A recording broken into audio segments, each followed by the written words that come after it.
What were some of the biggest obstacles you've had to overcome as a mother? Wow, I would say,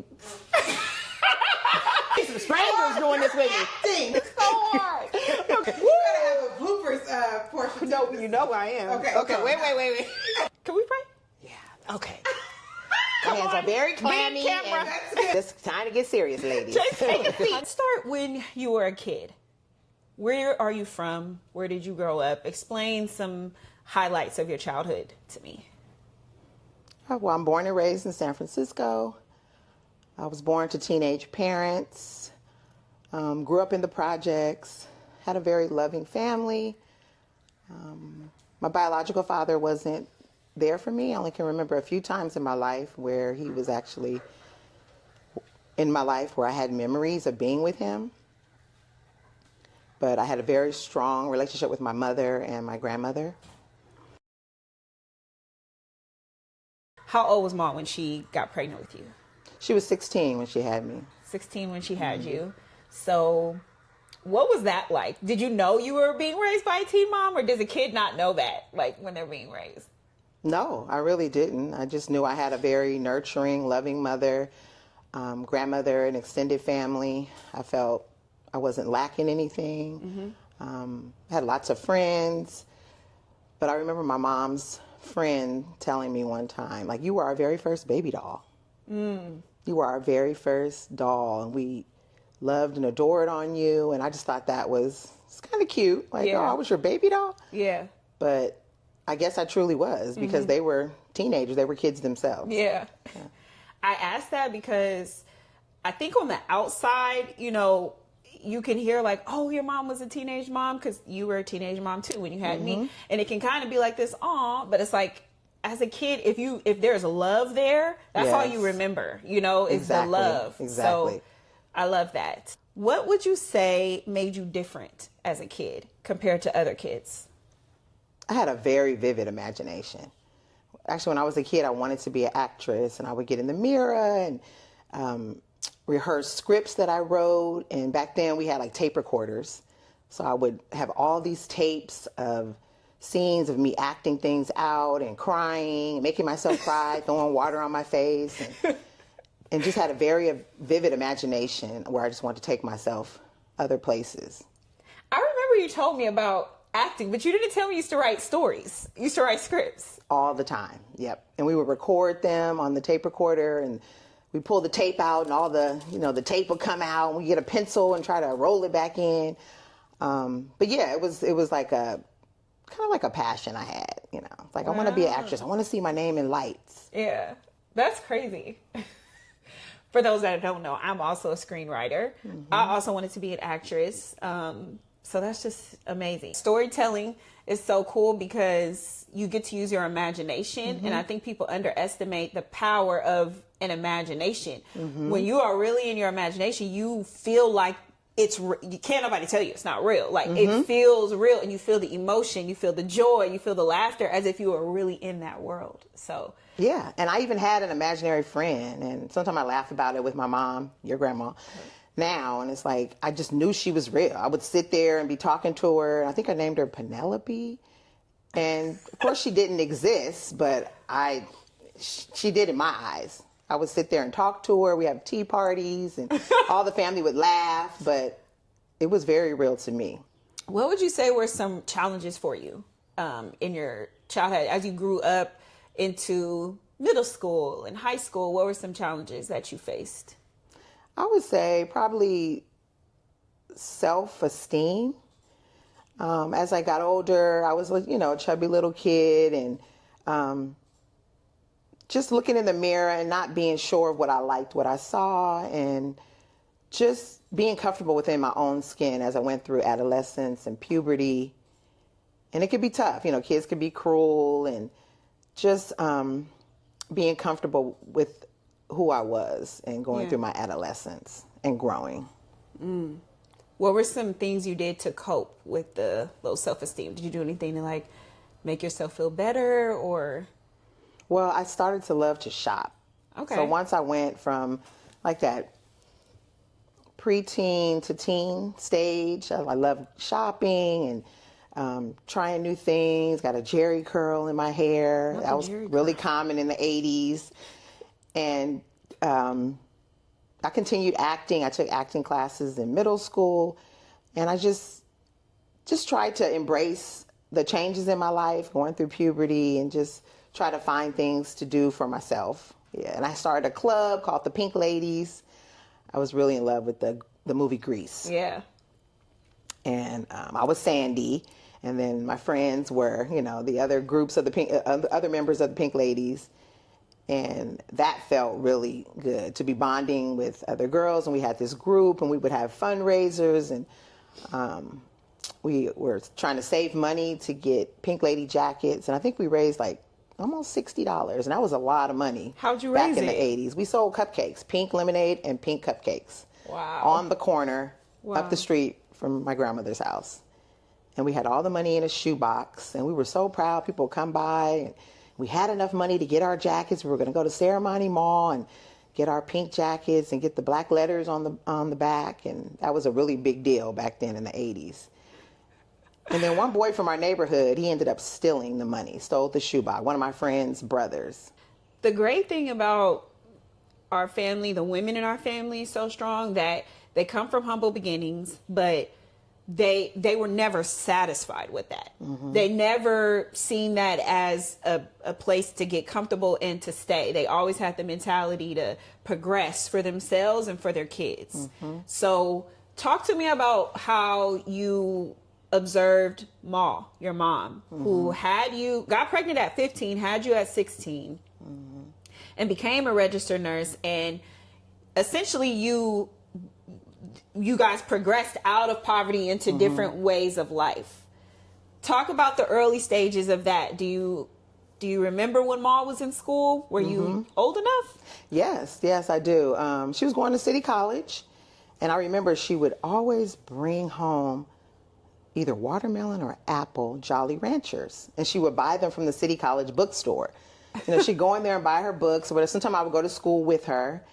And that was always the best part. Like, when we stopped by the City College bookstore and get some Jolly Ranchers, and I just always remembered that. And as a little kid, candy was everything. Mm-hmm.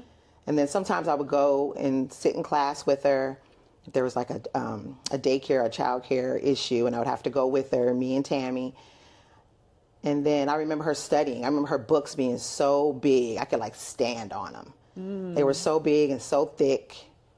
And I remember her sitting at the kitchen table, and she would just be studying for hours. And she would sometimes go over to classmates' houses, and then we would play with their kids if they had kids. Mm.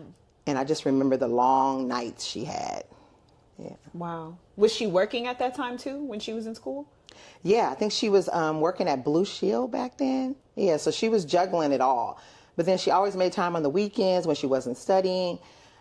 She would take us ice skating, to the movies, and it wasn't just us. It would be all the neighborhood kids, all of our friends, and then the kids would come over to our house. And I mean, we lived in an apartment complex, so we had friends throughout the whole building, and they would come, and it was always a house full of sweets, and everybody would just come in our house, and they felt at home. It was like she was nurturing to us, but also to the other kids too in the neighborhood. Yeah.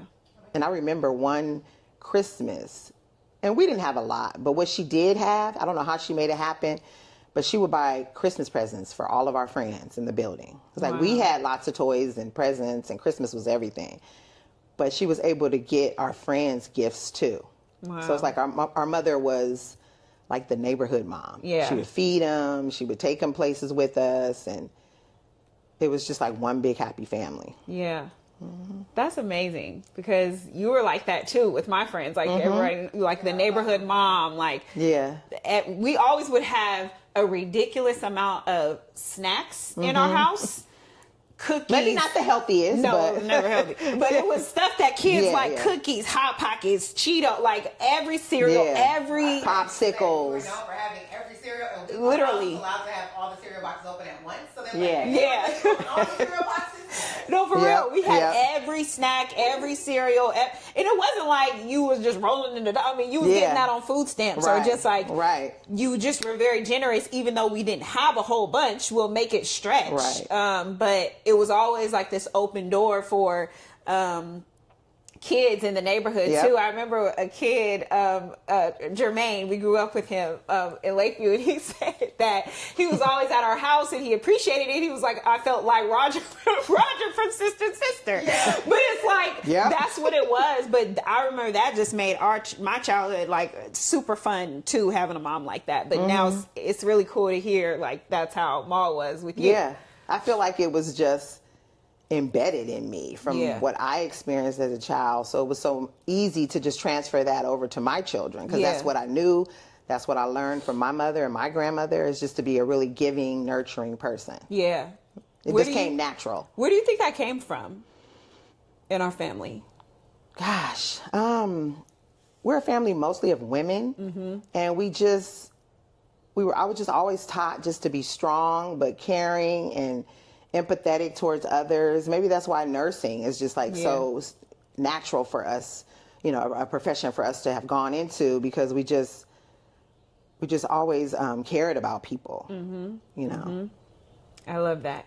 So did you, when you see Ma working hard, balancing, essentially she's balancing motherhood and womanhood. She was progressing her life as a woman by stepping into nursing, and as a single mother, a teen single mother, and being a mom, she was balancing that. Did you want to be a nurse at that time? Like, did you know that's what you wanted to do?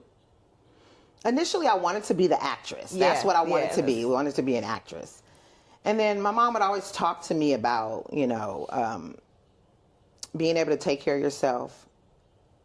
It always adds to have a man that is there for you and that can be your partner in life. But you always want to be able to take care of yourself. Yeah. That's the foundation.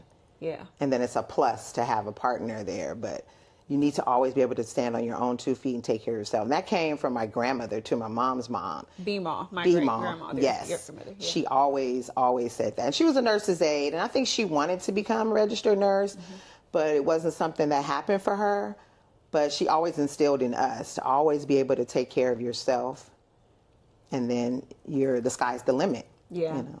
B-Ma had a saying, and it still rings true in my head. If you help yourself, I'll help you. Yes, like people will help you if you're willing to help yourself. Exactly. So that always stuck with me. Like if I'm doing my best and I'm helping myself and I'm trying, then there's going to be help that's going to come to me, whether it's from my family, which thankfully that was always our motto with this. You helping yourself, we're going to help you. That's the only way it's going to work. Yeah. Because you can't force somebody to do something. They have to want it. You have to light the fire within yourself. Yes. As long as you're helping yourself, I will help you. And my mom, and she meant it. Yes. And Ma would talk to me, and even to me and some of my friends, and she'd sit us down. And by this time I was a teen mom myself. And she said, you know, she talked about going to college and getting an education or some type of training, so that you will be in competition for that good job or that career. And at first, when I was 18, you know, I heard it, I had known it, and it went in one ear and kind of out the other, because I wanted things fast and quick. I didn't want to put in the work, wasn't really patient, and just interested in other things. And then eventually, that voice was still there. It came back to me, because I saw the struggle of being a single mom and working as a nurse's aide. And, you know, my paycheck was like $700, and I'm turning patients and cleaning people. And you know, I had a family to take care of, and I couldn't, you know, you're kind of handicapped because you can't do the things you want to do and go to places you want to go. And I had to finally eventually realize, like, no, in order to get what I want, I'm going to have to crack down and do this. Not for anybody else, but me, you know, of course for my children, but at the end of the day, I'm doing this for me. Yeah. And I had to do it on my terms and when I was ready to really do it. And I had to struggle first in order to get that. So where was your first job before you got into the medical field at all? Where was your first job? Babysitting, like when I was 13, 14, through an agency where I would go. An agency? Yeah. Wow. It was an agency, I think it was called Enterprise back in the day. And you would go and you look on the board, and they had different jobs for teenagers and, you know, of course, being nurturing, babysitting stood out. So I remember I went to a family in St. Francis Wood, and that's a more affluent neighborhood, and wealthy people. And I just sat with the kids, and the grandmother was there, and we played. And I just looked around their house. I was like, wow, they're so rich. And I didn't have to do much, just to play with the kids and just be there to help the grandmother. But it was cool. I got paid for that. Nice. Okay. But then when I turned 16, I got a job at McDonald's. And I ran the drive-thru. Yeah, I was the cashier at the drive-thru window. And wow, that was like everything. Kids today, they probably turn their nose up at it. But back then, this is like the mid-'80s. That was everything, having that job at McDonald's. I went in at 5 in the morning, and I got off like 1:30. And it was a really busy McDonald's on Bayshore Avenue. And then I would just, I had so much pride in that job because I had my own money. I went to school 5 days a week, and then I worked Saturday and Sunday at McDonald's. So I was going 7 days a week. My grandma, if mom was working, grandma would take me and drop me off. And I had my little sun visor on. I took my little brown McDonald's pants in because they was way too baggy. And you wanted to show your shape. And I'd be able to, I had money, and every weekend I go down Mission, 24th and Mission, buy my Jordache jeans or EBS tennis shoes. And it felt really good to be independent and have your own. So let's talk about when you became a mother. Do you remember that day you took a pregnancy test? Actually, I do. never heard this story. I do. I vividly remember it. Yeah. Tell us what happened. So I was really scared. I was feeling really sick. I think I knew, but I was in denial. I didn't want to know. How old were you? I was 18. Okay. Yeah. I had just finished high school that June. And that fall, I was still working at McDonald's. No, actually, by then I had switched over to Safeway. I was a bagger at Safeway. And it was strenuous work and, carrying groceries, pushing carts, lifting heavy pounds of dog food. And I just remember I was a courtesy clerk. That's crazy. You see how you hear the stories, you hear the generational pattern. I was also a courtesy clerk. And to this day, that is the worst job I've ever had. It was very It humbled physical. me. It made me get on my stuff. I hated that job. Okay. And I got the job because my Uncle Wayne, was he worked in the produce department, and he put in a good word for me. I was going to City College at that time. Wasn't serious about going to City College, but I was going. So I went to this doctor's office. It was somewhere downtown San Francisco. I want to say it was like near Van Ness. And I took the pregnancy test, and they put me in this little room, and there was a window in the room, and it was cracked open, and there was an elementary school. I think it was a Catholic school. And I could hear the kids playing, and I could look through and see the kids playing. I was waiting for the results. So they had me in there maybe 15, 30 minutes. Wow. And then the lady came in, and, I'm looking out the window, looking at the kids. I'm by myself, mind you. And she told me it was a positive. And I just felt like I was in the Twilight Zone. I just couldn't believe it. And I just saw my whole life flash before my eyes. And then she talked, I think it was a pro-life clinic. I didn't realize it at the time, but she talked to me about adoption, or if I wanted to have the kid. And she was telling me how bad abortion was. And I remember being in high school where pro-life activists would come, and they would give us flyers at lunchtime or after school. And all the kids would just kind of like drop them on the ground. And it looked like it was just gross pictures of abortion. Oh, they showed it. They showed it to us, and it was like color pictures, and everybody was like really immature about it, and just throwing it on the floor. And I just had all these thoughts running through my mind, and like how I'm going to disappoint my mom and my family, and how my life is going to be ruined.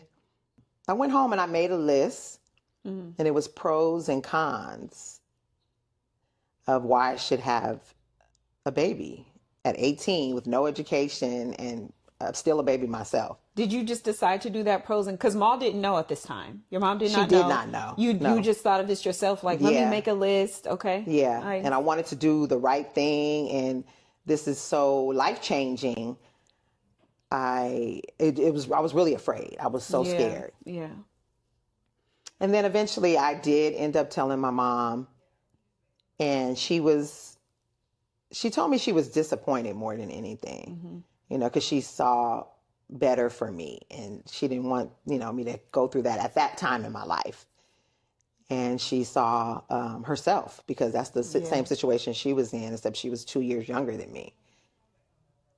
But I had the love and support of all my family. There was a couple people that said, like, you're going to ruin your life. You know, your life's ruined if you have a baby. And I just always remembered that and kept that in the back of my head when, even though I decided to keep my baby. I said, I'm going to keep my baby and I'm going to prove them wrong. But most importantly, I'm going to prove to myself that that's not going to be the case. Yeah. And it wasn't immediate, but I always had that thought in the back of my mind. Like, okay, you think I'm not going to be anything because I had a baby and this has happened to millions of young girls, and I'm not going to be that statistic. I'm going to change things and make it better for myself and my baby. Wow. It's amazing, the circle of life and just like the patterns and how they continue on in families. Like, do you remember when I was pregnant? I do. And I was 19. I was thinking about that not that long ago. Yeah, I do remember that. How was that for you? I think I was 19.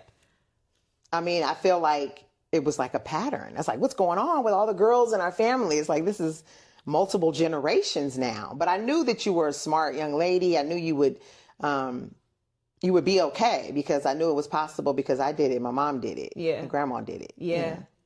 That's crazy. I was working at Safeway at the time too, when I found out I was pregnant. Wow. It is just really, this is crazy. But I remember, like, I was so scared too, but I remembered, like, okay, they did it. I'll be okay, you know? And then once I made that decision, like, I'm not getting an abortion, I'm gonna keep a baby, I had a miscarriage. So it just was not meant for me, but it's just interesting how that, you know, plays out. So after you made that list and you knew, like, that you had the naysayers, you had the doubts, you made up in your own mind for yourself that you were going to keep your baby. And of course, the cons, that list was way longer than the pros, of course. But it didn't matter. I had made my mind up and I stuck to it and I embraced it. Yeah. And I just kept pushing. Did you feel connected when you were pregnant? Do you think that's what led you to? Yeah, once I got over the initial shock and fear, and I was still, of course, afraid, but then I started to embrace and get excited about, you know, meeting my baby and loving her and giving her all the love that I had endured in my life. Yeah. Okay. But always in the back of my mind, knowing that being a teen mother wasn't going to be the end of my story. Yeah. If anything, it sounds like that made you even more, gave you even more drive. Exactly. Like, do you think that you would end up where you ended up without getting pregnant when you did? Possibly, but I don't think the journey would have been the same. Yeah. Because it lit a fire in me and it gave me purpose. And I had somebody looking up to me, and it wasn't just about me. You know, I had somebody of my own to love and an example to set for her and myself. How was it giving birth? Did that moment change you? Like, were you a different woman immediately after giving birth? Well, young woman, immediately after giving birth? Did it take some time for it to settle in for you after giving birth? Actually, I had a really great pregnancy, you know, being a labor and delivery nurse now. I mean, of course I wasn't back then. I didn't know a lot of the physiological stuff, but it was a very precipitous, which is a fast birth. You know, I started having contractions. You know, I had a healthy pregnancy other than the morning sickness and no issues. But then when I did go into labor, she was born within, I think, 3 or 4 hours from start to finish. And it was a very quick birth, which oftentimes you do see with teenagers. They'll give birth really fast. And then just loving her. Once I saw her, loving and nurturing her, it just came natural. It just came natural. And the world like a lot of mothers, most mothers would say. You just look at the world totally different. And I don't care how old you are. What were those differences like? Like, how did you see the world different? Little things that things you would worry about didn't matter. It didn't matter anymore. It's like I have this little person that I have that's looking up to me, and it's no greater love. It's no greater love in this world. And just having that fresh, new love and just outlook on life as a mother and what I can do for her and provide for her. It just led everything. It just put a drive in me. Yeah. Yeah. So a year later, less than a year. When did you get pregnant with me? 10 months later? Sharina was how old when you found out you were pregnant? She was a year old. Yeah. So you were born right before her second birthday. Okay. So yeah, you guys are 22 months apart. So you are now 20 years old. Mm-hmm. And almost 21. Yeah, 20. Mm-hmm. 20 years old. And oh my God, I'm pregnant again. Yes. I know you love me very much and you're very happy, but I'm a woman myself. I know that first moment was like, damn. Yeah. I was like, no, this really can't be.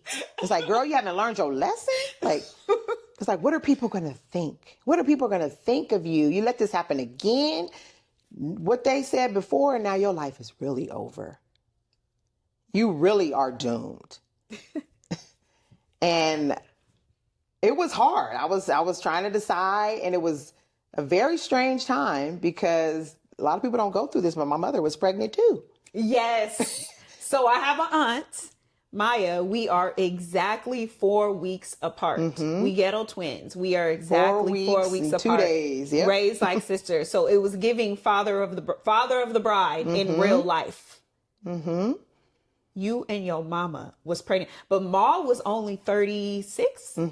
Yes. And you were 20. Yes. So she was not too old to have a kid. No. You were on your second baby. And I'm on my second baby at 20. And I remember feeling like once I came to terms with my pregnancy and everything, and I'm like, wait, why is my mom having a baby? She's done this already. This is my time. What are you doing having when you're 20 years old, you don't want to think of your mom in a sexual way. Yeah. It's like, what is she doing still having kids? And people thought you guys were twins. Yeah, that's crazy. And then we would take you guys out in the stroller, and they'd be like, oh, look at the twins. And I'm like, no, they're auntie and niece. They'd be like, huh? You mean they're sisters? And like, after a while, we just said, forget it. Yeah. Whatever. But we just got tired of explaining it. Yeah. But the more that we talked to people and realized it was not that uncommon, especially in our culture, it's not that uncommon, especially if you start having kids young enough or early enough, it can happen, and it does happen. But it all happened for a reason. Yeah. And we embraced it. But at 20 years old, having 2 kids, I just really thought like, oh my God, I'm going to have to work this much harder. Yeah. I always say, first off, I say like our experiences are very subjective. Like sometimes when you're in it, it may look like, again, oh no, that's an unfortunate situation, but it's actually very beautiful. Our family is raised on a lot of love. So I loved growing up with my aunt, and so it She's really one of your was, best friends to this day. It was fun. It's beautiful to me. Right. And I was really, really scared. I was like, how am I going to do that? But we had such a close knit family, and with your great grandmother, my grandmother, B Ma, and Bum Bum, my great aunt, they took charge. They were like, I was the mother. I took care of my own babies, but they were like, if you help yourself, I will help you. Yeah. That was such a blessing, because a lot of people don't have that today. Yeah. And God rest their souls. They're both gone now, but that's the way I was able to do it, to have that family and those women backing me and helping. You guys were safe and cared for. Yeah. And I could focus on school and work, and then having the after school childcare. That was everything to raising my children, you guys. Yes. I would hear all the time, especially being a teen mom, oh, I don't know how you do it. How do you do it? You just do it. Yeah. Wow. You just do it. You just get through it. You have your village, you have your support, and you just do it. You take one day at a time.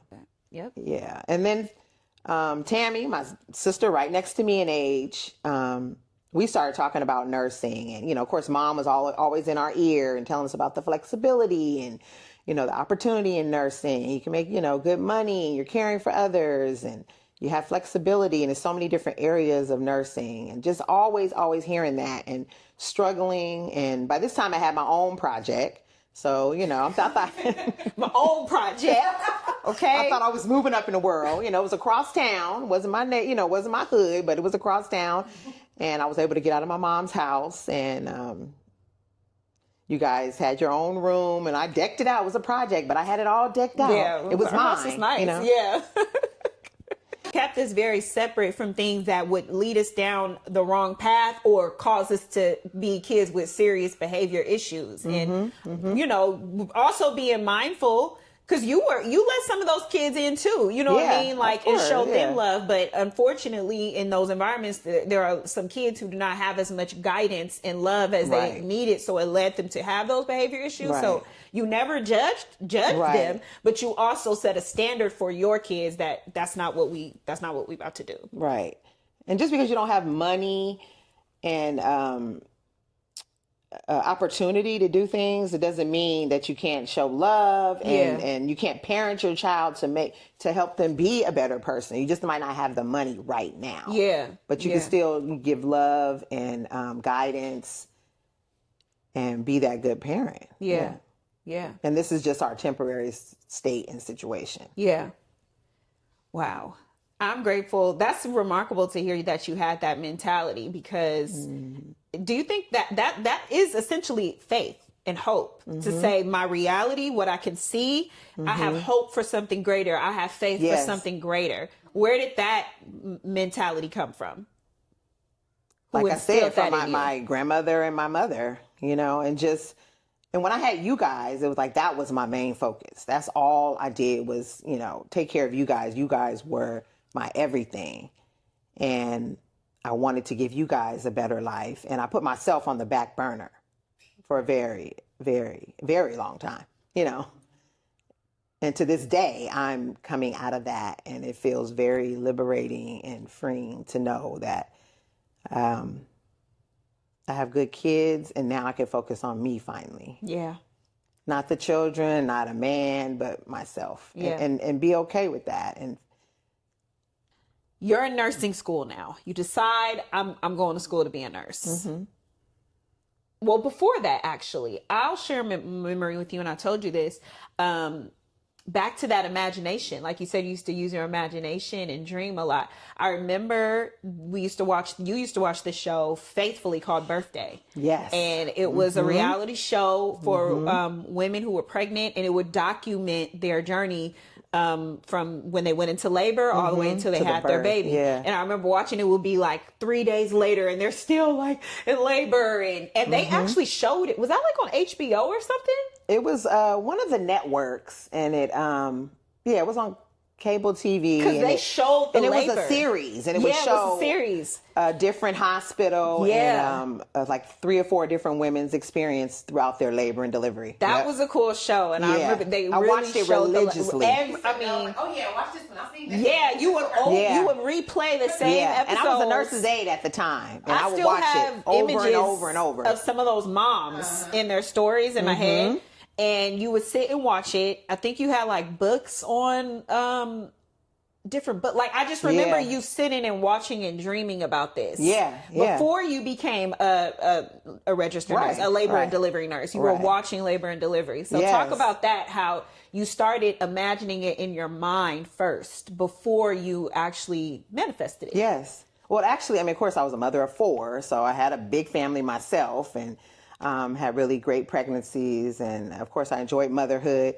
But even before that, when I was a nurse's aide, and I used to say I was like the pooper scooper. You're changing all the patients, doing all that back-breaking work, ADLs, activities of daily living, feeding patients, and doing all the work that the nurse didn't necessarily do. And I just saw how hard that was. And I had a really good relationship with the nurses that I worked with. And they would talk to me about nursing, besides my mother. And I just knew that I was destined to do something more. Like, I deserve it. My family deserves it. I can't just do this the rest of my life. It's not what I want to do. I mean, a nurse's aide is a very respectable job, and I'm not taking away from that, but I just knew there was more for me to do. And I would go to the lab or the pharmacy or down to the morgue to take a patient if they expired. And I worked at UCSF, and the labor and delivery unit was on the 15th floor. Matter of fact, I had you there. And I would, the morgue is in the basement, and the lab was downstairs, and the pharmacy was downstairs. But I would go all the way up to the 15th floor to, run one of these errands for one of the nurses, or, do my job, just to walk by the labor and delivery unit. Mm-hmm. And I had no business up there, but I just had this dream that, I'm watching Birthday, and I want to be this. This is what I want to be. This is my dream job. And I would just walk by the L&D unit, labor and delivery, and just look. And then go back down, and go do what I was supposed to do. And I just, like you said, it was a vision, And it was something I knew I wanted. I knew it would be hard having a family.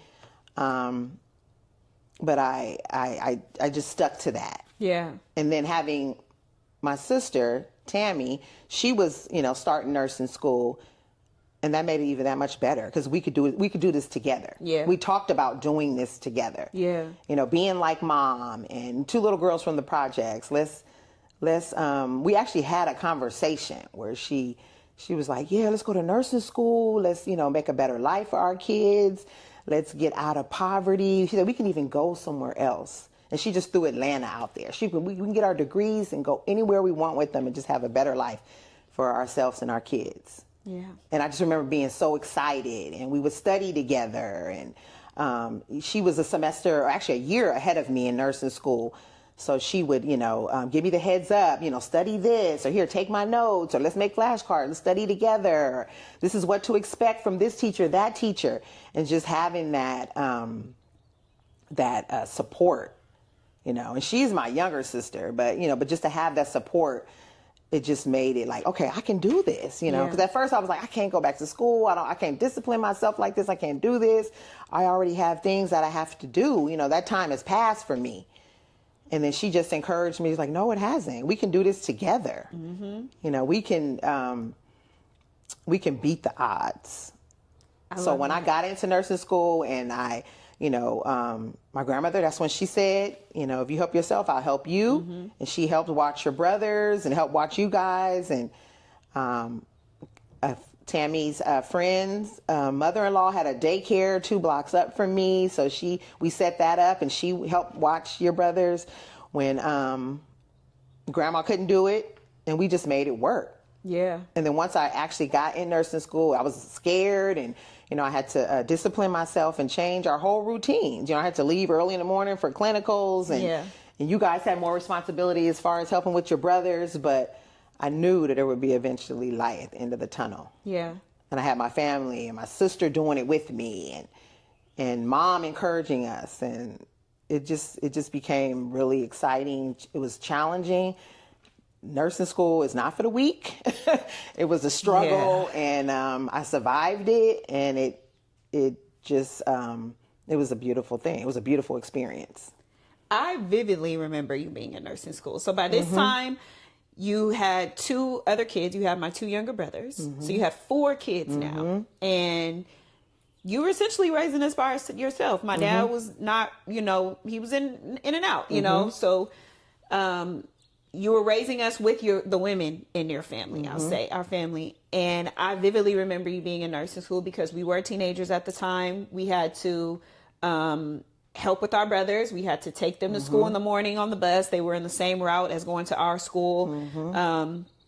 But I seen you studying. I seen you, like, I remember you had to have at one point in school, the program, you had to take a test every week. Yeah. And it got so critical where if you failed 2 tests or something, you were completely out of the program. Yeah. So it was no room for slacking off at all. We knew this was serious. So I don't even remember us, even me and Sharina, my older sister, giving you a hard time about helping, because I think we just knew the urgency that you were in. Like, mom's in nursing school, she got to study. If she don't pass her test this week, it's over. And I remember you would come back like, I passed, and then Tammy would be like, oh, you passed, cool. Like, it was a big like deal. Right. You would pass I remember being so sleep deprived and sitting at the kitchen table. That same seat. Yes. At the table. Stack of papers. And thank God for like Section 8 food stamp. You know, I used that to move up. So I didn't have to worry about those things. I had to stop my nurse's aide job eventually because I couldn't juggle everything. It wasn't anything that I was proud of, but I remember talking to my worker, my public assistance worker and welfare worker, and she was even like inspired by me. She was like, wow, okay, you know, I don't usually see people that are this motivated to, you know, you're on the system, but this is a temporary thing. You have a plan and you're just, you know, using it while you get yourself together. And I just remember having a very honest conversation with her, and she was even giving me like her support. And it was a period of time where, you know, I couldn't maybe buy everything I wanted to buy or go places I wanted to go and have a social life, but it was something that I know that I needed to do to have a better future. It's an investment. I look at that in my life too. Like, if you look at your life as if, and I work in investing, if you look at your life as if you are an investor and your choices are investments, is this a good investment? Or is this a bad investment? Sometimes we will be investing into things, people, and it's not you're not getting a return on what you're investing at all. But with that, you knew like, this is an investment. I'm sacrificing, may not see a return, won't see a return right away. It's going to take some years, but I'm going to get a return back on this. And it wasn't all peachy, you know, peachy. There was nights I cried. I'm sitting there was times where I'm sitting at the kitchen table crying, sleep deprived, knowing I have to be in my clinicals at 5 a.m. and I'm sitting here, you know, trying to, you know, memorize these drugs or, you know, go over this anatomy stuff. And it's like, I wanted to give up. There was lots of times I wanted to give up, and I had my sister pushing me and you guys and thinking of what we could be. And there was even a point where I almost flunked out of nursing school. But I kept going. So you graduate, you go through nursing school, you make it through, you graduate, you become a labor and delivery nurse. That was a big highlight. I remember your graduation. Do you remember that day and the feels that you felt that day? I do. Yeah. I mean, that was definitely a milestone in my life. One of the greatest accomplishments, especially after the hard. It was a struggle, and it was very surreal. You know. I was still scared. I knew there was a lot to learn and being a new nurse. And by this time, how old was I? I was like 36, 35. You know. So. And I already had kids and, you know, and bills to pay and responsibilities. But I knew that, you know, it just goes to show you in life that it's never too late to follow your dreams. And if you just stick to the hard work and putting in, you know, the work, you can achieve it. As you know, I started out wanting to be a nurse as well. Because I'm also a very nurturing person as well. Naturally want to help people, love people, nurture people. And I went after nursing, and I realized, you know what? I don't want to do it that way. That isn't so I went a different direction, but I understood how important purpose was, and I understood how important it was to go after your dream, because I seen how hard you worked, but you genuinely wanted to be a nurse. That was your passion. You really, really wanted it.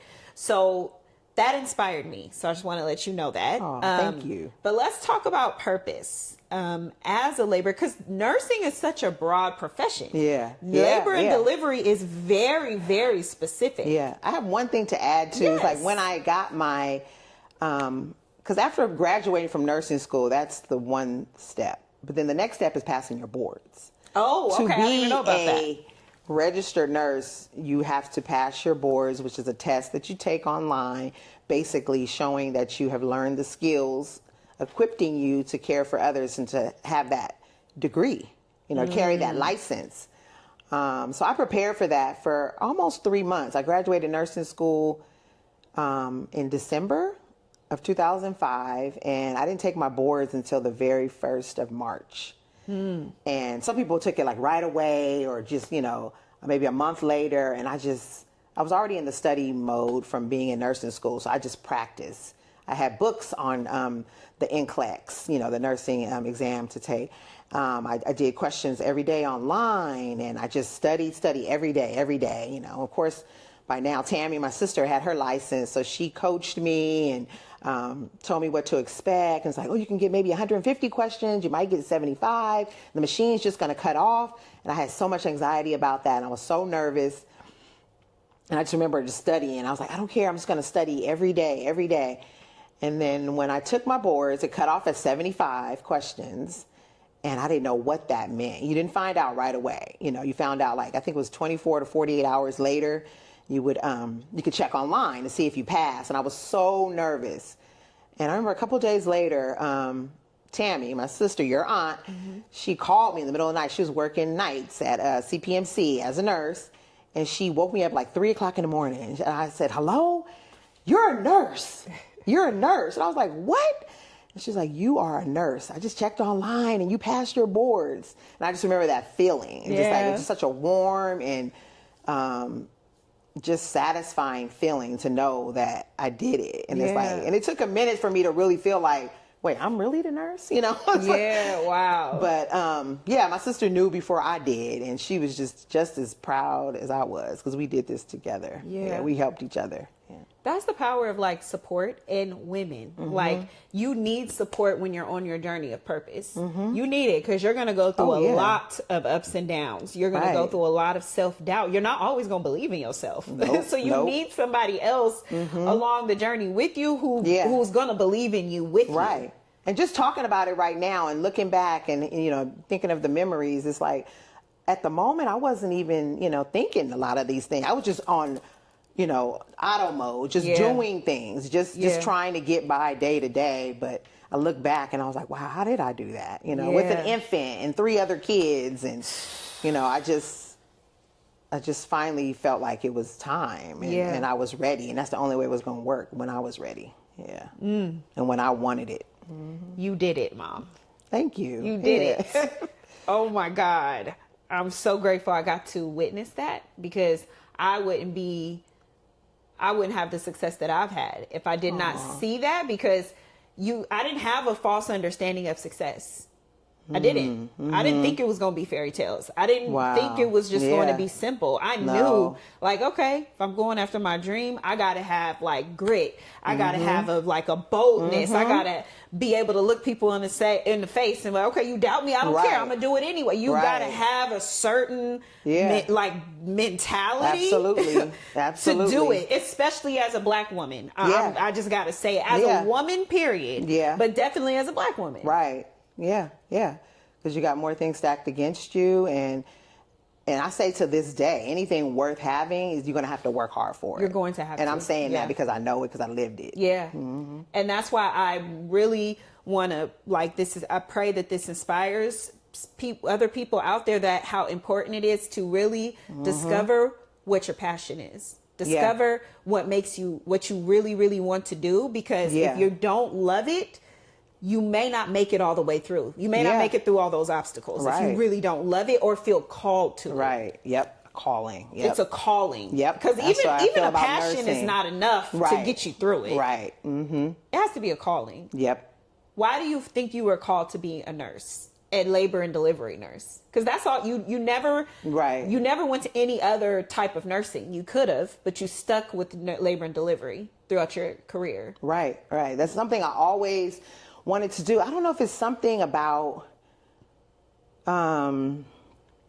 just it's the beginning of life. Yeah. The slate is clean. It's like we all go through things and are affected by, milestones or peaks and valleys and things that happen to us in our life, but the good and the bad. but it's just something about a clean slate. And I see women in pain in order to produce something beautiful. And I can apply that to any type of success that you have in life. Yeah. You have to go through something in order to get to that point. Yep. And I've always just wanted to help people and I've always been, nurturing. Mm-hmm. And I got that from the women in my life, in my childhood, and I gave it to you guys. And I just wanted to give that to my patients, Yeah. Yeah, to just, be there from the beginning. You got this brand new human being. This is such a milestone and a special time in your life. And just to be a part of that, to me, that's really special. Yeah. What would you say to the women who feel like it's too late? I should have went to school a long time ago, or I'm just now discovering my passions, or I don't know what my passions are. Do you believe in that it's too late? No, absolutely not. Because at first I thought that, to be honest, about myself. Like, I'm, my mid 30s, I can't do this now. I got so much responsibility. It's going to be too hard. And, or someone telling me you're not going to be a nurse. Because, I went to City College for a very long time, having 4 kids, stopping and starting, I looked like a professional student. And after a while, you start to believe that. It's like, oh, you ain't going to never finish school, or you ain't going to never do this or do that. And it's like, you know what? I finally had to tell myself, no, once I'm finally mature and ready enough to do it, I can do it and you can do it. Yeah. If I had everything stacked against me and all these responsibilities, I'm a teen mom, I got all these kids to take care of, and I can make it happen on very limited money, you can do it too. It's never too late. If you got, air in your lungs and you're still alive and well, you can do anything you put your mind to. Yeah. And if somebody telling you that you can't do it, it actually makes me want to do it even more. Yeah. Yeah. Yeah. And this life, this journey called life is, it's not easy, and it's going to be peaks and valleys, but we only get one. So I say, don't ever give up. Yeah. I don't care how old you are. Yeah. It's interesting because, like you said, you felt like a professional student, where at the time it may have looked and appeared like, okay, you ain't never going to get out of here. Or, I think a lot of times there's a misconception on delays. Like there's a delay because you're not working hard enough. It's a delay. You ain't made it yet because you ain't put in enough work. You ain't did this yet. You're not doing something, when actually delays sometimes is about becoming something, becoming ready. So looking back, what would you say that delayed time was about for you as a woman? I would say I didn't know who I was. Yeah. I didn't really know who I was. I was chasing things that I shouldn't have been chasing, such as a man. I was always searching for the love of a man, and just getting distracted with life and wanting things to come easy. And, I can just throw myself into taking care of my children because that's my purpose and that's my only purpose. But then finally realizing, no, that's not my only purpose. I need to do something for me. I need to find out who Nikki is, who she really, what she wants out of life. Being comfortable within my own skin and within my own body, and, not letting negative people tell me, like, you're just a statistic. You're just a little black girl from the projects that, accept your fate, that you're not going to be able to do this because you made these choices in your life. And it's like, then I finally realized, like, no, I can be more than that. I'm more than just somebody's baby mama or somebody's girlfriend, or, I have my little sisters that I'm helping to take care of too. And they're looking up at me, and it's like, it's time to do something for me. And I can make room to find out who I am. Yeah. Yeah. And it was later, everybody has a different path in life. Everyone has a different path. And mine, might not look like, somebody else's, but, and and I still have accomplishments and things I want to achieve, but I had to first realize, like, okay, I need to do this for me. I'm doing it. I'm going to do it for my children too. But at the end of the day, it's for me. Let's talk about that. Because I went through a phase where it was difficult for me as I got like 30, I felt like I was old and I didn't have kids. Like, well, not old, but our family, I felt like I really did not understand. I merged womanhood and motherhood in one because all of you all had kids before you were women. Right, you were teenagers. right. So it was just one. So explain, would you say motherhood is enough for a woman, in your opinion? Is that enough for a woman to feel fulfilled? No. And I think why not? It's a piece of the pie, you know. For me, that's something I want. It's not for everybody, but that's something I did want to experience in my life, but it's not the only thing. And I feel like I kind of lost myself as much as I enjoy being a mother and having children and raising you guys, but I kind of felt like I lost myself. I lost myself and I put myself on the back burner. I mean, even physically, I didn't buy myself anything, didn't get my nails done, everything was centered around you guys. And that was for a very, very long time. And your father, you know, everything was about the man and the kids, and I'll go without, you know. And you have to reprogram your brain. Like, no, I matter. I'm important. I have worth. And I'm not just someone's mother. And as you guys start to grow up, I realize, like, no, it's my turn. Yeah. It's my turn. And, you know, and I deserve to find out who Nikki is. And there's many different versions of her, you know, as that, you know, little girl, that teenager, that young mom, that, you know, that nurse, or, you know, now a grandmother. But it's like I have many versions of myself, and they all are just as equally important. Yeah. And I'm still on the journey to develop her. Yeah. That's what all of this is about women reclaiming their power. Because I think every woman is going to lose her power at some point in her life, maybe multiple times as she gets older, because naturally being nurturing, because of many different factors, we lose ourselves. But it's something about a woman that decides to reclaim her power. It is the most epic thing ever, and I want every woman to experience that. And that's why I tell you all the time, I believe in your story. You're my mom, you've inspired me, but I believe in your power, and I know there are women out there that need to hear this so that they can reclaim their power too. Right. You mentioned that there's many different versions of Nikki, because that's another thing of women. Sometimes we try to shy away and hide the parts of us. If one part of you is freaky, be freaky. If one part of you is funny, be funny. If one part of you is strong and aggressive, then be that. Right. What would you say are the different sides of you that maybe some people who don't know, that don't personally know you? Right. I mean, as a little kid, I was always kind of shy and withdrawn, and but then I have, of course, a very strong side of me, because that's a part of my DNA. You know, that's what I learned from, you know, little bitty girls, to be strong. But then I could be very vulnerable too. I wear my heart on my sleeve, you know. I take sometimes things too personal, you know, or I always live my life caring about what people thought. And it's like, now that I'm in my 50s, it's like, you know what, I don't care what they think. I don't care if they don't like, you know, that I wore that outfit or did this or did that. It's like, it's my life, you know. I've always given to other people. It's time for me to do for me now. And to, just like you said, take my power back and express myself. People have told me that I'm funny, you know. Mom, you're hilarious.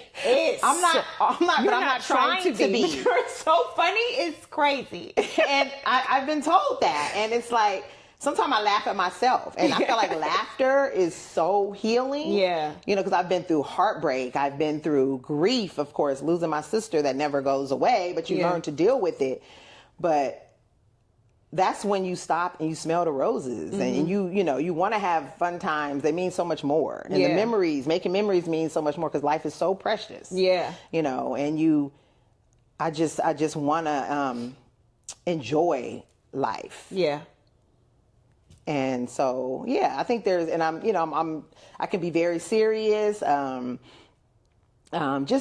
I think it's many versions of it. You know, that's why I relate so well to the kids and my granddaughter. And it's like, the kids love you. You're a kid magnet. I feel like the youth in me is always going to be in you. You know, you're only as old as you feel. You know, and there's been people that, you know, say, oh, you know, you're too old to do that, or you too that. It's like, no, I'm still here. It's like, you're only as old as you feel. You know. Yeah. So I love that. And sometimes when people are funny, it's because of the stuff they've been through. Yeah. The pain. Yeah. I say beauty from ashes. Yeah.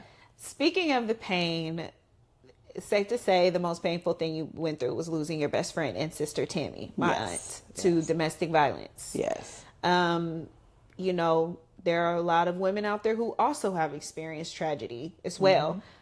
How did you get through that? And still?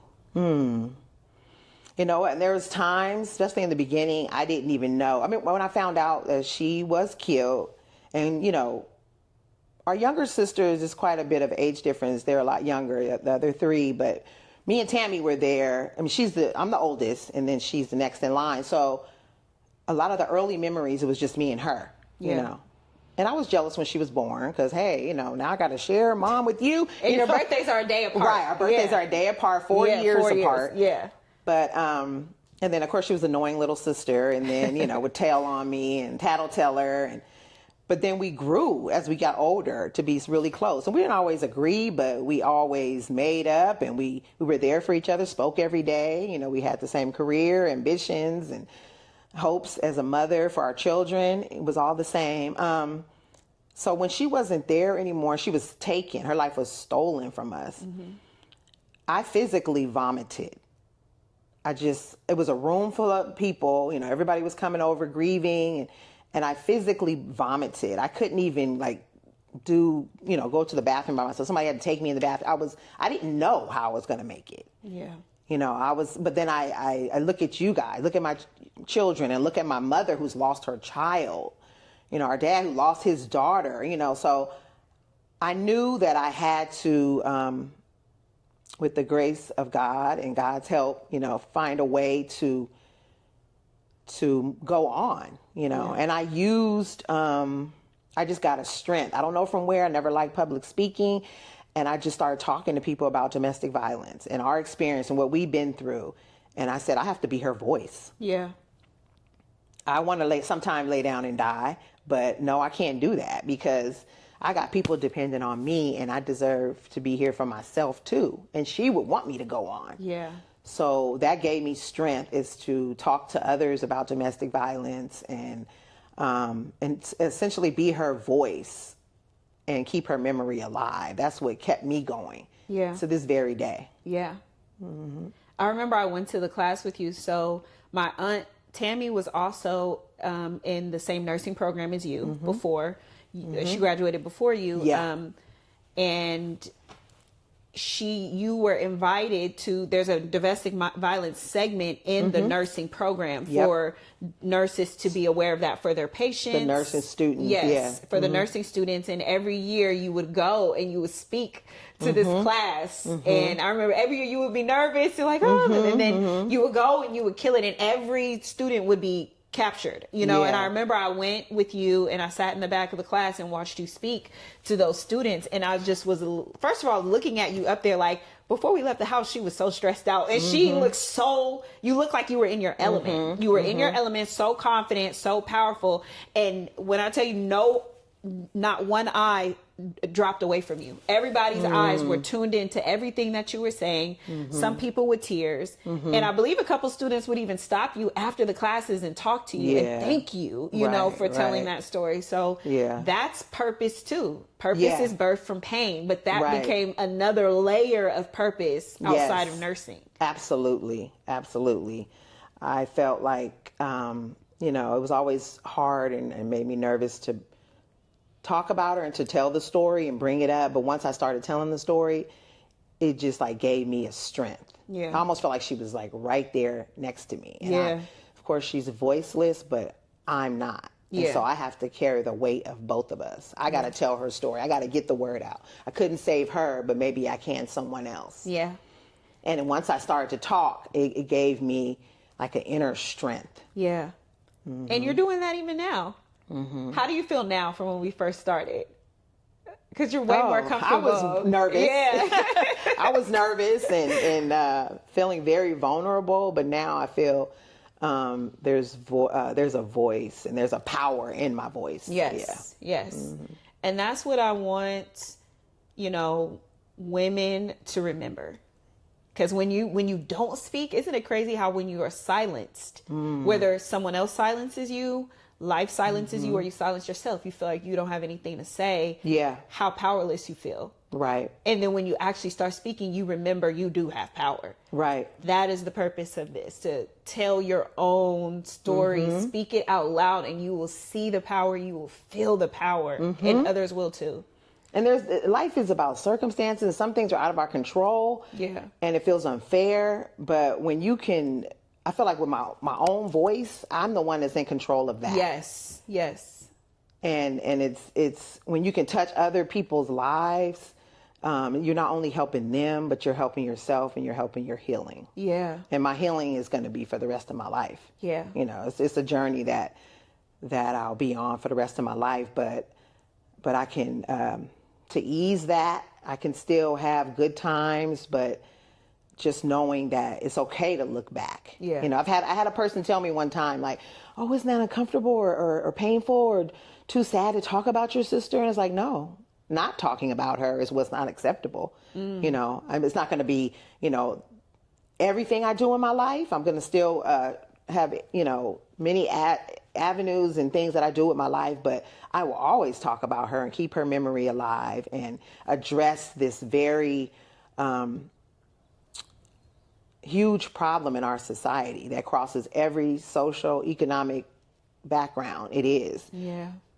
I'm going to always talk about that because it's something that needs to be addressed, and it affected my life and it affects many others.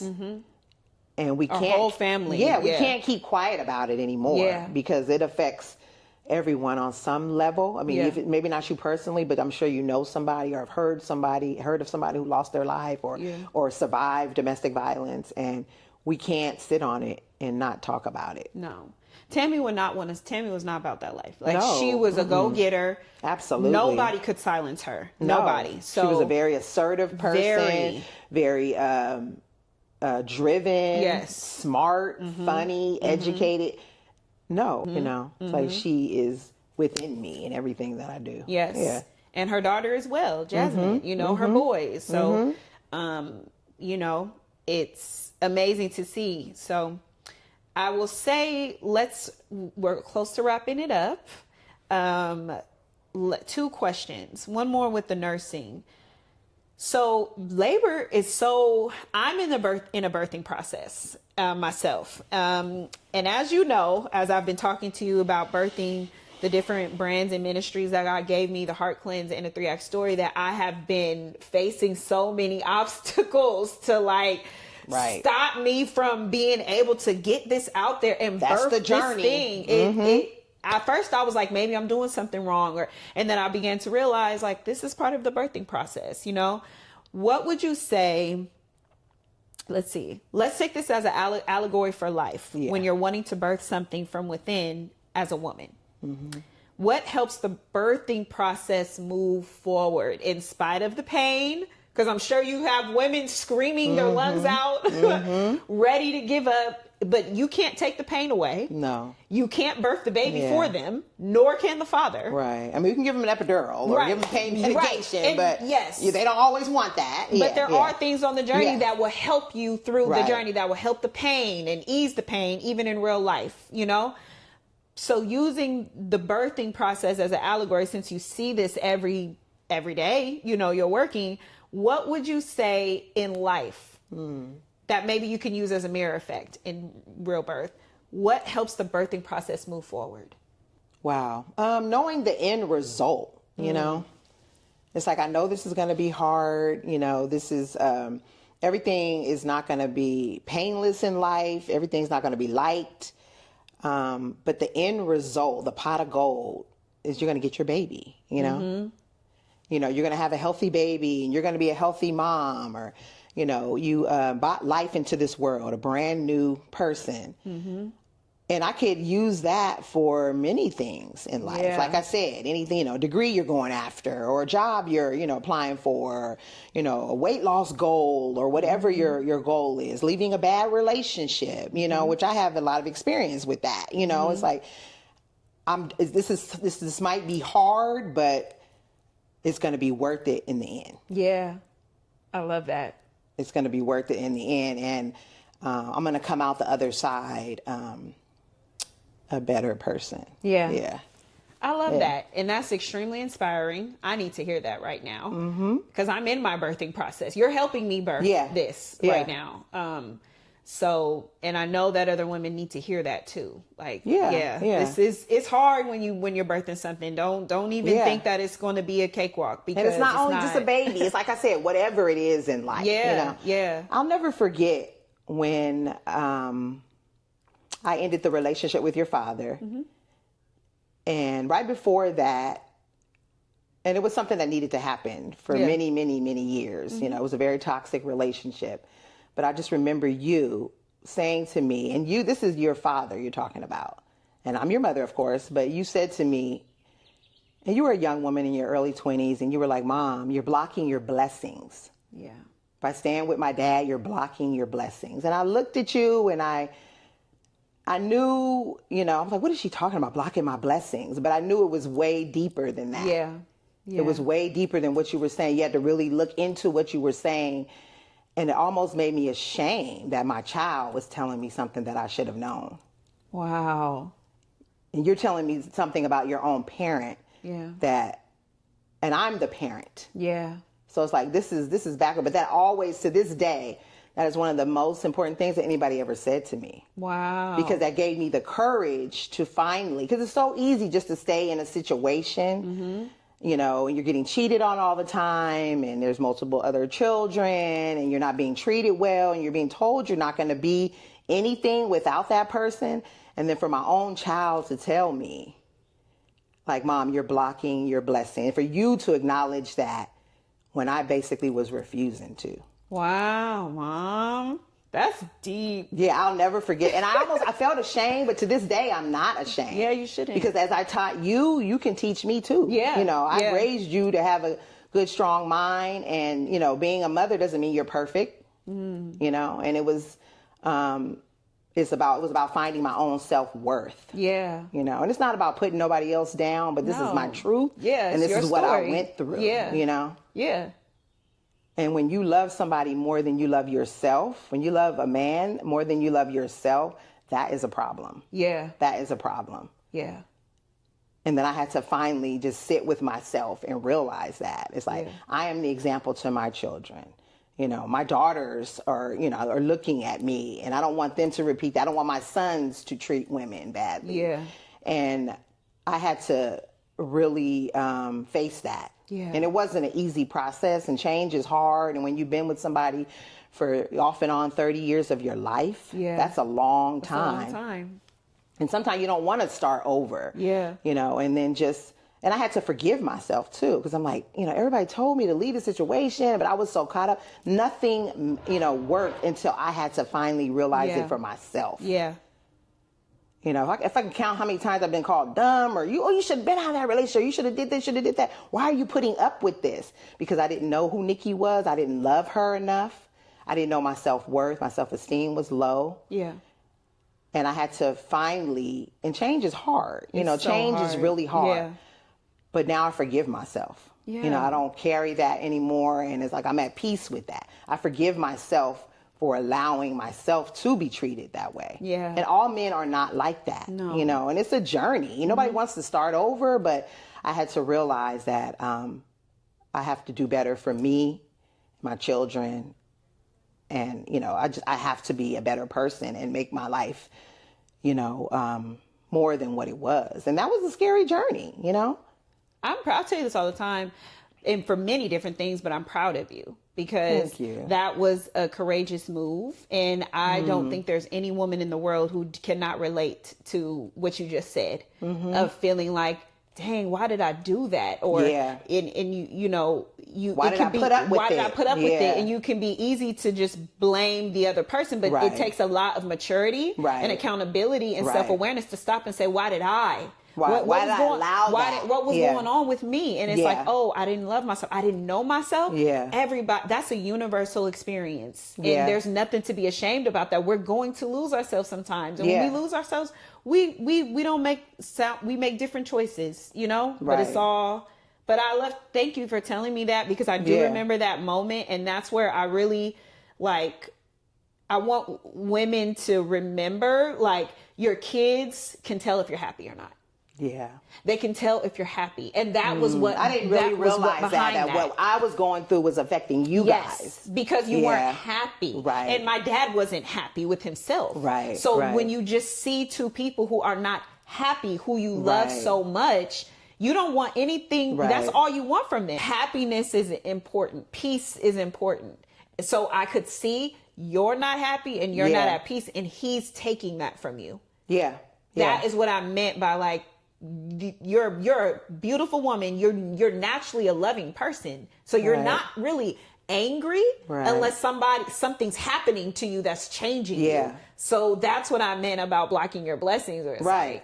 Something is bothering you so bad. It's changing you. And I felt, and I started, when you hear it long enough, you're not going to get better than me. You're not going to find nobody better than me. You start to believe it. No. And if you're getting called out your name or whatever, you start to believe that I'm not worthy. And I had to change that. It was like I had to actually look in the mirror, go back to being the little girl before I even entered into that relationship, and realize that there was an emptiness or something not there. So that allowed me to even be treated that way. Because somebody can't treat you that way if you don't allow it. I had to go deep within myself and realize, like, what was lacking in me to feel like I wasn't enough, or, you know, I wasn't, I don't deserve better. And I had to do the work. And to this day, I'm still doing the work. But that's always a statement that was said to me by you that I've always carried with me. And I was like, that's one of the most valuable things that anybody ever said to me.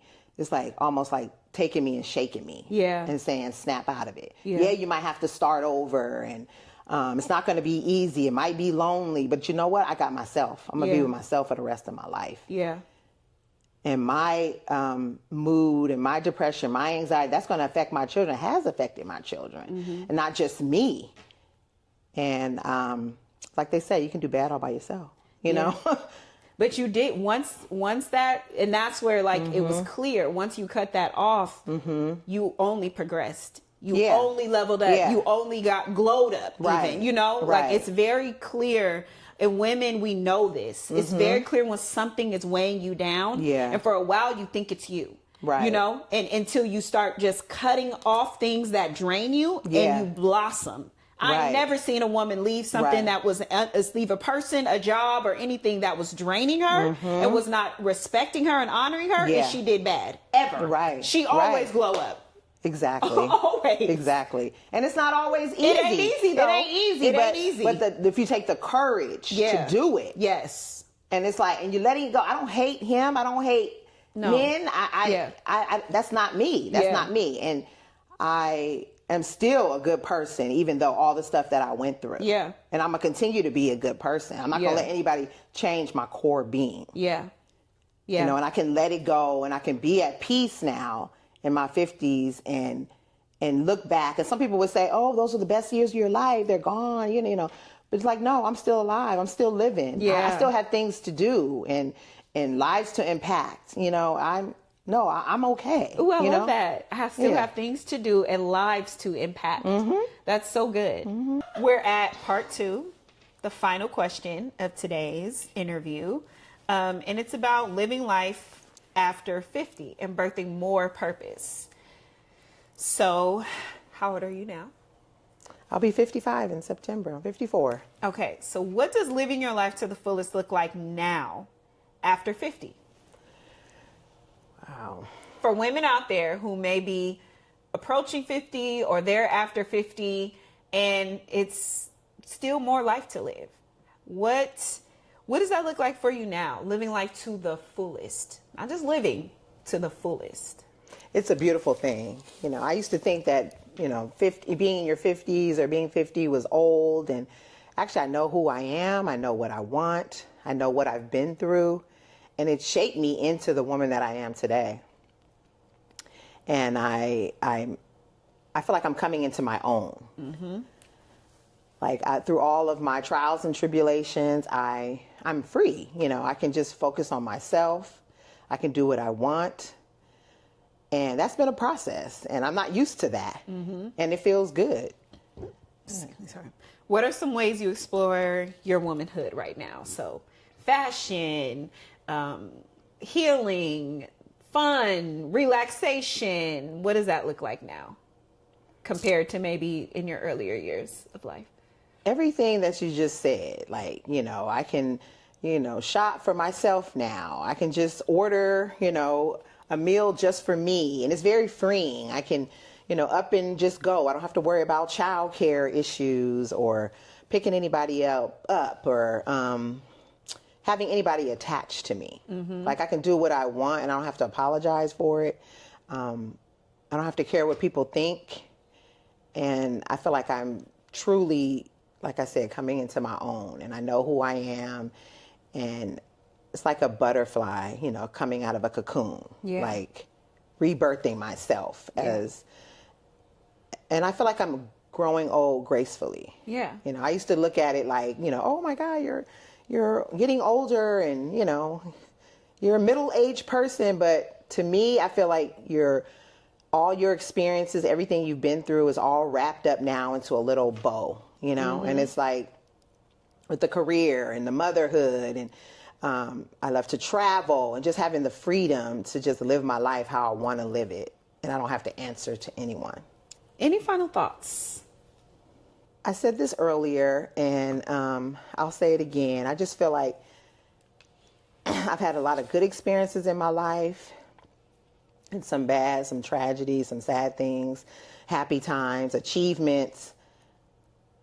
And at the end of the day, I just feel like internally, I just feel like I don't look like what I've been through. And I feel like it's beauty from ashes, you know? And I just feel like I've rebirthed myself, and there's a lot more to come, and I have a lot more to do. And I'm thankful to God that I'm still here, and I have my health and family, and just surrounding myself with people who are positive and love and care about me truly. Those are the things that are really important to me. And learning, I have the tools now to learn how to find those people, and how to indicate who's good for me and who's not. That's and good. Being my own advocate and protecting myself. I love that. What would you say your purpose is now? And is it changing? Is it expanding? It definitely has expanded. You know, of course, I've always been a nurturer, caring for others. But just specifically to women and girls, especially like young, impressionable teenage girls, like, I've been you. If you've gone down a rough path in your life and you might feel like you're in a dark place, you can come up out of that. You can rise up out of it, and you can be whoever you want to be. As crazy as this world might be right now, you still have all the opportunities and tools to be the best person that you can be. And it's not going to be a smooth ride. It's going to be bumpy, because I've lived it. Yeah. But it's possible. I love that. Yeah. I feel the same. Like, pouring back. And I feel like there's some power in that. Like, when you can look back at your younger self and say, I know what I needed to hear at that age. You know, I want to be that for you. But like people say all the time, it's like, you know, I can't, you know, everybody has to have their own journey, and, you know, a hard head, it makes a soft behind. It's like, you have to just figure it out for yourself sometimes, even though your ancestors have told you, but it's sometimes you can't, you know, even though you want to help somebody and prevent them from making the mistakes you did. Yeah. You have to sometimes just live your life and figure it out on your own. It's true. That's the best way to learn. You find your strength like that. Yes. You find your strength. You find that you can fall and you can get up. You can get up. Yeah. Yep. And you try and try again, you know? That's awesome. I'm proud of you, Mom. This is a great interview. Thank you. I'm so proud of you too. Thank you. I've seen you get more comfortable as the time progressed, and I know that you'll be doing more speaking. You're a great speaker. You have a lot more to say. This is just a small snippet of your story and what the wisdom that's inside of you, and I can't wait for the world to see all the other great things that you have coming, like a book and all this other stuff you're working on. Thank you. So thank you so much. I'm proud of you. I love you. I love you too. Thanks. Girl power. Girl power.